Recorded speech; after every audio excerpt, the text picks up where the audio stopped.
అధికారంలోకి ఉన్నప్పుడు వైఎస్ రాజశేఖర రెడ్డి గారు ఏర్పాటు చేసినటువంటి పథకాలు ఈరోజు దాదాపు ఈ యొక్క రాష్ట్రంలో ప్రతి ఒక్కరు కూడా తినడానికి ఏ పేదలు కూడా కడుపుకుండా అంటే మీకు చదువు వల్ల మీ బిడ్డలకు తప్ప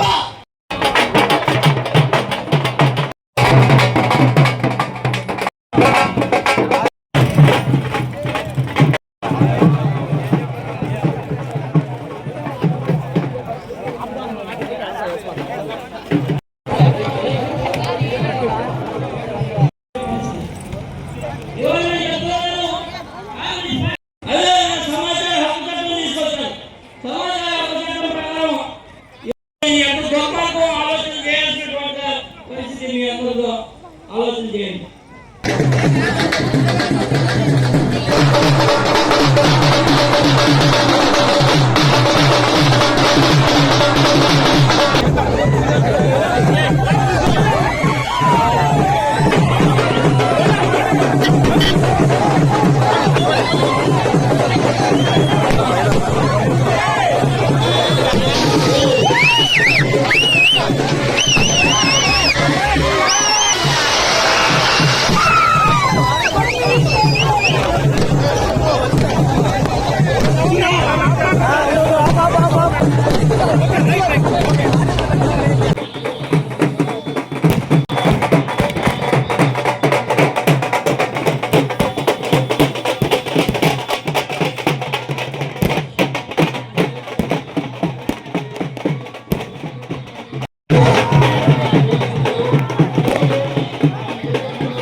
స్వాగతమంది మన కోస్తా ప్రాంతం ఒక్కనే కోరింది షర్మిలమ్మ పేదోళ్ళ బతుకులకు ఇస్తది దీవా రాజులేని రాజన్న బిడ్డ షర్మిలమ్మ నెప్పుడులో ఉన్నది కాంగ్రెస్ జెండా ఉత్తరాన ఉక్కన ఈ పోటెత్తింది మన షర్మిలమ్మ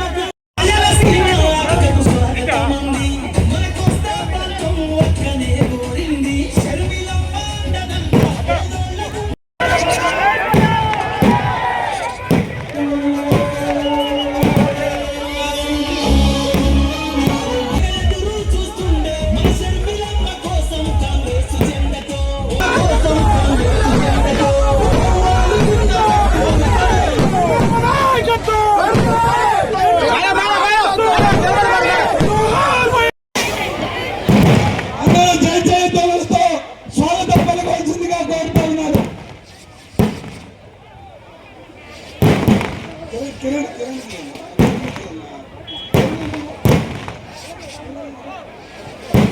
రెడ్డి గారు పదవి బాధ్యతలు స్వీకరిస్తున్నారు.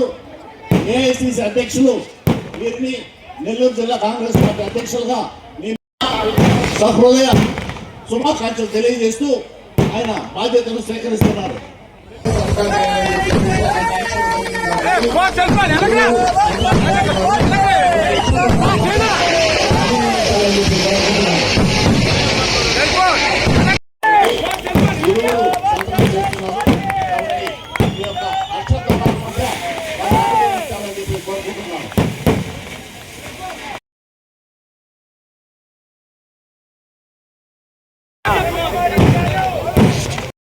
ఉపాధి హామీ పరిరక్షణ యాత్రలో భాగంగా నెల్లూరు జిల్లా మనుగోలు మండలం అక్కంపేట గ్రామానికి విచ్చేసినటువంటి మా రాజ్యాంగ ముద్దుబిడ్డ మా అక్క సభ్యులకి హృదయపూర్వకంగా స్వాగతం సుస్వాగతం. ఈరోజు నా 12 ఏళ్ల కళ నెరవేరింది. ఈ ఊర్లో ఒక రాజశేఖర రెడ్డి విగ్రహం పెట్టాలనేటువంటి కళ ఈరోజు జిల్లా కాంగ్రెస్ పార్టీ అధ్యక్షుడిగా నేను రాజశేఖర రెడ్డి గారిని ముందు బిడ్డ రాష్ట్ర కాంగ్రెస్ పార్టీ అధ్యక్షుడిగా మా అక్క వచ్చి ఈరోజు ఈ అక్కంపేటలో రాజశేఖర రెడ్డి విగ్రహం ప్రారంభించడం ఎంతో సంతోషంగా ఉంది. రాజకీయాలు రాజన్న ముందు రాజకీయాలు చెల్లుతాయా? రాజన్న ముందు రాజకీయాలు చెల్లుతాయా అని అడుగుతున్నా. ఈరోజు రాజశేఖర రెడ్డి గారు అంటేనే పేదల పాలిట పెన్నిది. రాజశేఖర రెడ్డి గారు ముఖ్యమంత్రిగా ఉండగా తన 5 ఏళ్ల పాలనలో పేదల గురించి కానీ రైతుల గురించి కానీ ఆలోచించినటువంటి వ్యక్తి మన రాజశేఖర రెడ్డి గారు. పేదవాడి మనసు గుండె చప్పుడు విని ఆ పేదవాడికి ఏమి కావాలో నెరవేర్చినటువంటి వ్యక్తి రాజశేఖర రెడ్డి గారు.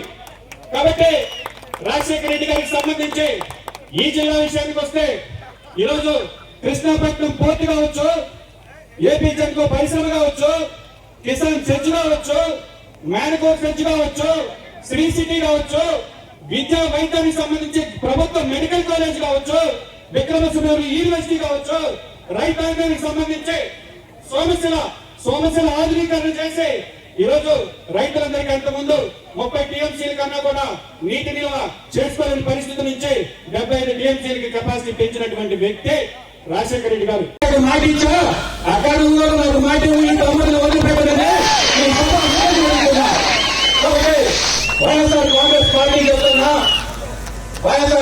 పార్టీ చెప్తున్నా సిద్ధాంతాలు లేని పార్టీ. రాజకీయ నాయకులు 2 లక్షణాలు ఉండాలి. ఒకటి క్షమాగుణం, రెండోది దయాగుణం.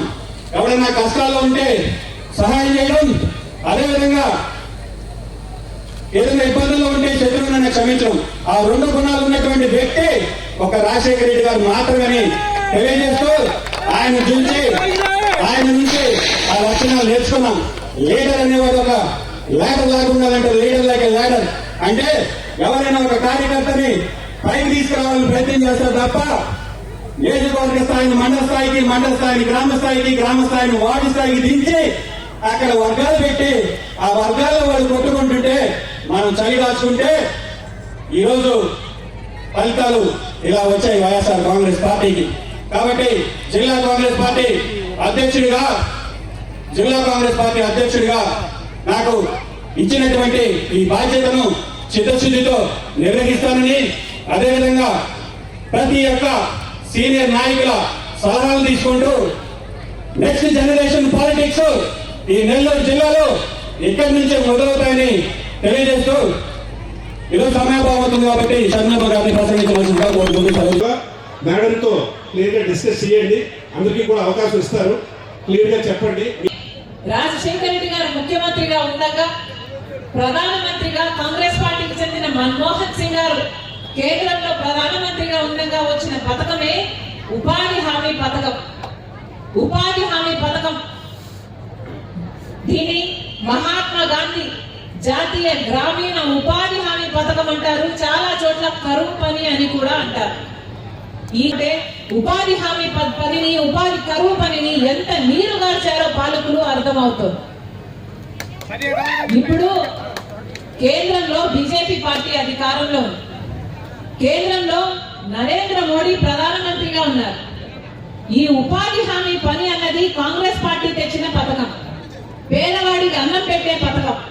పేదవాడికి ఒక గ్యారంటీ, నాకు ఉపాధి కల్పించాలి అని, నేను పని చేస్తే నాకు జీతం ఇవ్వాలి అని ఒక గ్యారంటీ పథకం ఉపాధి హామీ పథకం. కానీ ఇప్పుడు కేంద్రము ఖర్చు పెడుతున్నది దాదాపు సంవత్సరానికి 86,000 కోట్ల రూపాయలు ఉపాధి హామీ పథకం మీద ఖర్చు పెడుతున్నారు. కానీ ఈ డబ్బులు మొత్తము పేదవాళ్లకు పోతున్నాయి, లేకపోతే స్కాముల కింద పోతుంది.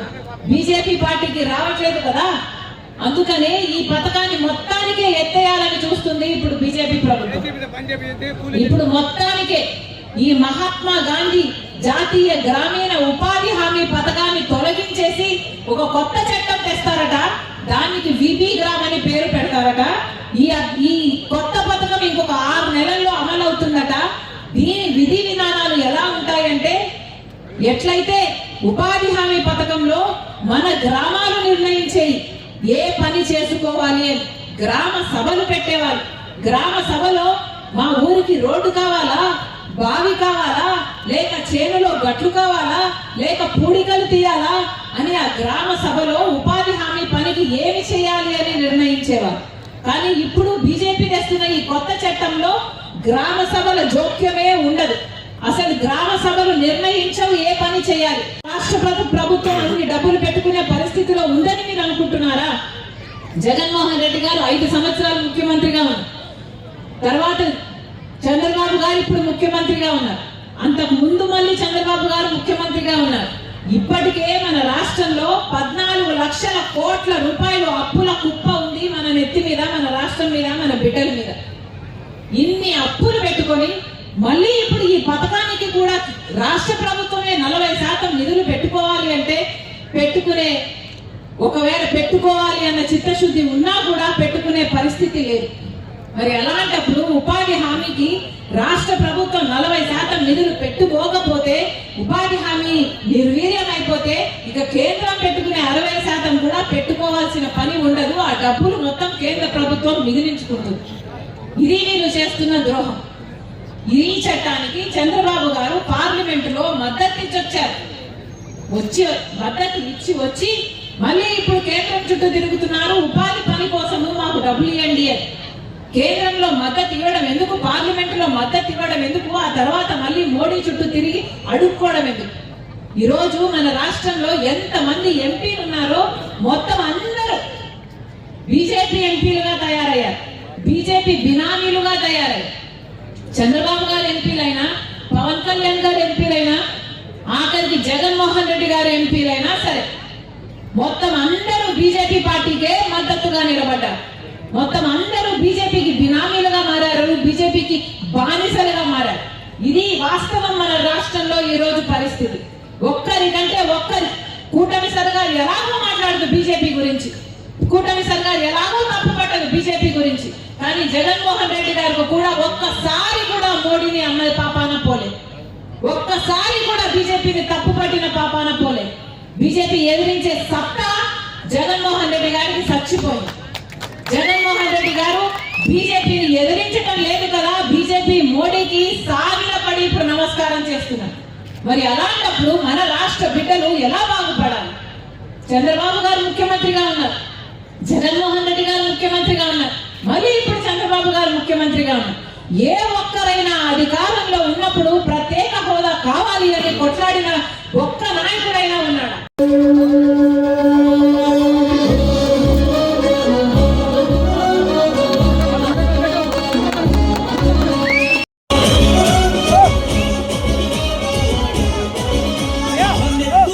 ఉన్నది కాంగ్రెసు జెండా, రాజన్న శయాలే తన యదనా నిండా, ఏ రణమైన సయ్యని చేస్తుంది యుద్ధం, తన తండ్రి రాజన్నలాగా పోరుకు సిద్ధం. ఓహో పేదోళ్ళ గుండె దిగ ఎదురు చూస్తుండే మన షర్మిలమ్మ కోసం కాంగ్రెసు జెండతో. ఓహో వాలుతున్న తప్పు ఇక వేకువరాదంటే ఈ యుద్ధ భూమిలోన బెక్కులై దూకెనా. 3 రంగుల జెండతో మన షర్మిలమ్మ కన్ను గట్టె ఉత్తరాయలసీమ, పేదోళ్ళ బతుకులకు ఇస్తది